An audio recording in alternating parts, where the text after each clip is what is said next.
বিহারের দ্বারভাঙা জেলার বিয়ের ওই কাহিনী আজও মানুষের মনের মধ্যে গেঁথে আছে। বিহারের দ্বারভাঙা জেলার রামচরণ অনেক কষ্ট করে তার মেয়ের লেখাপড়া শেখায়, তার মেয়েকে শিক্ষিত করে, অবশেষে তার মেয়ের বিয়ে দেওয়ার ব্যবস্থা করে।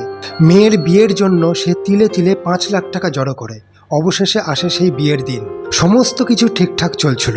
বাড়িতে আত্মীয় স্বজন আসে, বিয়ের মণ্ডপে সবাই আসে, খাওয়া দাওয়া চলছে, খুব ভালো প্যান্ডেল করা হয়। তারপরে অবশেষে নতুন বর আসে বিয়ে করতে।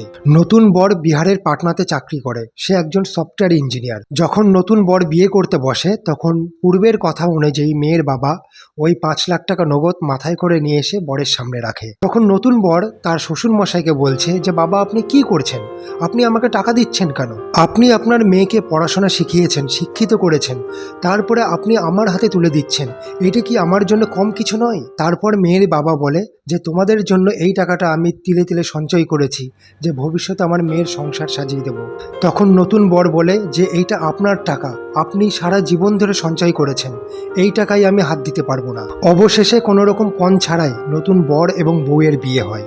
এই বিয়ে সারা দেশের কাছে একটা দৃষ্টান্ত হয়ে দাঁড়ায়। আমাদের দেশে পণ প্রথা আজও মহামারীর মতন ছড়িয়ে আছে।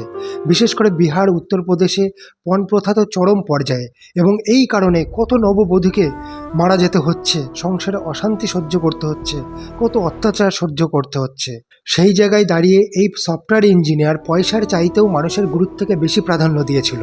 আজকে যদি এনার মতন সবার মানসিকতা হতো তাহলে হয়তো সমাজ থেকে এই পণ প্রথাটাই উঠে যেত। আপনাদের কি মনে হয়? কমেন্ট করে জানান।